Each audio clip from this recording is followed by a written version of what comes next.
Hey guys, so as you can probably tell, I got a new camera, fancy new camera.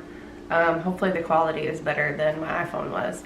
Today I want to talk about the Hotel Cecil, or the Cecil Hotel, or I believe now it's called the Stay on Main. The hotel has had a long list of incidents happen there.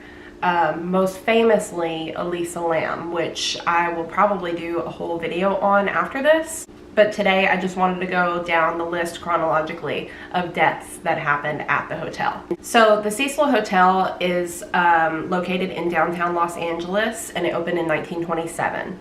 Since 1931, it's really gained popularity for being either haunted or something being wrong with it because of everything that's connected to the hotel, things that have happened there.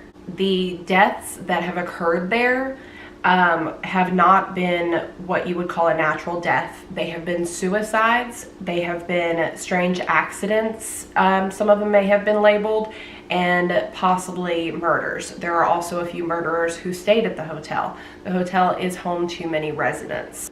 There have been at least 16 deaths at the Cecil. There is one possible death that would make the number 17, and I'll touch on that later. The first death was November 19th in 1931. It was a man by the name of W.K. Norton. He was 46 years old. He was found dead in his room after ingesting poison capsules. Supposedly a week prior, he had checked into the hotel, but under the name of James Willis. In September of 1932, the body of Benjamin Dodich was found by a maid. He was 25 years old, and he was dead from a self-inflicted gunshot wound to the head. He did not leave a suicide note. In July of 1934, a former member of the Army, Sergeant Louis D. Borden, who was age 53 at the time of his death, was found dead in his room. He had slashed his throat with a razor. He left several notes, one of which cited poor health as his reason for his suicide. In March of 1937, Grace E. Magro fell from the 9th story window. Her fall was broken by telephone cords, and her body actually kind of got tangled in the telephone cords.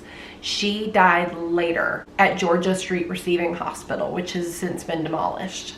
Police were unable to determine whether Magro's death was the result of accident, murder, or suicide. Nobody knows how she fell, if she jumped, why she jumped, if so. So that one's kind of still unknown. In January of 1938, a Marine fireman by the name of Roy Thompson jumped from the Cecil's top floor and was found on the skylight of a neighboring building. He was 35 at the age of his death, and he had been staying at the Cecil for several weeks prior to his death. In May of 1939, Navy officer Irwin C. Neblett, he was age 39, and was found dead in his room after ingesting poison. In January of 1940, a teacher by the name of Dorothy Schuyler was found to be near death after ingesting poison. She was 45 years old at the time, and she is the possible number 17 death, but no reports, no further documentation was made on her condition after they found her and took her to the hospital. Anything related to that seems to have been lost. So no one is sure if she died from this incident or if she survived. In September of 1944, Dorothy Purcell, who was 19 years old at the time, was sharing a room at the Cecil with a shoe salesman by the name of Ben Levine, who was 38 years old. Purcell, who had apparently been unaware that she was pregnant at the time, went into labor. She later testified that she didn't want to disrupt Levine because he was sleeping at the time, so she went into the bathroom and gave birth to a baby boy. Now, Purcell thought that the baby was stillborn, so she proceeded to throw him out of the window, where he landed on the roof of an adjacent building, I guess in attempts to hide the baby, since, as stated, she didn't even know she was pregnant, so I'm sure her lover didn't either. She was charged with murder for this, and 3 psychiatrists testified that she was mentally confused at the time of the incident. In January of 1945, she was found not guilty by reason of insanity. In November of 1947, Robert Smith, who was age 35 at the time, died after jumping from one of the Cecil's 7th floor windows. On October 22nd in 1954, Helen Gurney, age 55, jumped from the window of her 7th floor room and landed on top of the Cecil's marquee outside. 1 week prior, she had registered at the hotel under the name Margaret Brown. On February 11, 1962, Julia Moore, age 50, jumped from the window of her 8th floor room and landed on a 2nd-story interior light well. She did not leave a suicide note. Among her possessions was a bus ticket from St. Louis, 59 cents and change, and an Illinois bank book showing a balance of $1,800. On October 12, 1962, Pauline Otten, age 27, jumped from the window of her 9th floor room after an argument with her estranged husband, Dewey. Dewey had left the room prior to Otten jumping, and when she jumped, she actually landed on 65-year-old George Gianni, killing him instantly. And because there was no witnesses to her jumping, police originally thought that her and Gianni had jumped together. It was later found out that he had no connection to Otten and that he was just an innocent passerby at the time of her suicide. Apparently, the police say they knew this because he had his hands in his pockets at the time of his death and was still wearing his shoes, which from that fall, they say they believe his shoes would have come off. On June 4th of 1964, a hotel worker discovered Pigeon Goldie Osgood, a retired telephone operator, dead in her room.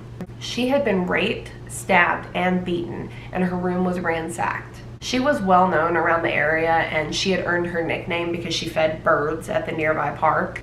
Hours after her murder, a man by the name of J.B. Ellinger, who was 29 years old, was seen walking through that park in blood-stained clothing. He was arrested and charged with her murder, but he was actually later cleared of the crime, and her murder remains unsolved to this day. On December 20th in 1975, an unidentified woman jumped from the 12th floor window onto the Cecil's 2nd floor roof. She had registered at the hotel 4 days prior. She is still unidentified to this day. In 1985, the serial killer Richard Ramirez, known as the Night Stalker, was actually a tenant at the hotel. And this was during the time of his murder rampage, in which he killed 13 people. Next in our timeline, we have another tenant who was a serial killer as well. Forgive me for butchering his last name, but his name was Jack Unterweger, and he lived there after his prison release. He served an original time in prison, was released, and came to be a tenant at this hotel. Now, he lived there in 1991. He was released from prison in 1990, and he was arrested again in 1992 for committing even more murders. It's believed that he committed upwards of 12 murders, and he later hung himself in prison in 1992. Now we jump forward to nearly present day to probably the most famous case that happened in the Hotel Cecil. And again, I want to do a whole video on this because this was pretty crazy. On February 19th in 2013, the naked body of Elisa Lamb was found inside one of the water supply tanks on the roof of the hotel. She was 21 years old at the time, and she had gone missing 3 weeks prior.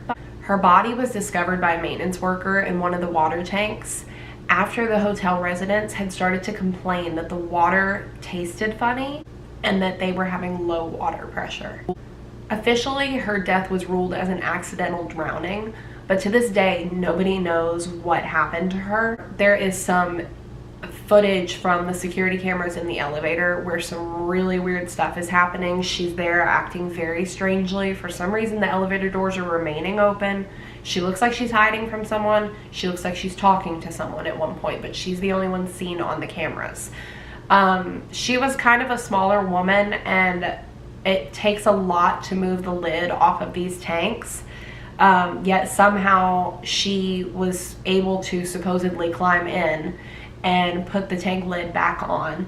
She then removed her clothes, as her clothes were found in the tank with her, just not on her body, and somehow died.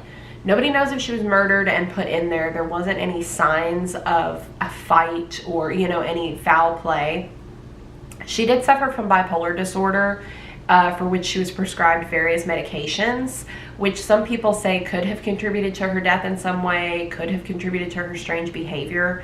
But when you watch the footage, it just doesn't make sense. It doesn't seem to relate to a mental disorder because the elevator itself is kind of acting weird. The final death as of today that happened at the Cecil Hotel occurred on June 13th of 2015 when the body of a 28-year-old male was found outside the hotel. Some believe he committed suicide by jumping from the hotel, though a spokesperson for the county coroner said that the cause of death had not been determined, so no one knows what happened to this man. There is a rumor going around that Elizabeth Short, who is famously known as the Black Dahlia of the Black Dahlia murders, was seen at the bar in the Cecil in the days shortly before her murder in January of 1947. However, there's been no proof of this and it's been widely disputed. I believe it's a rumor, as she wasn't majorly famous prior to her murder, so I don't know how anyone would have known unless it was a friend or a family member or something that saw her. But that is a rumor that's going around.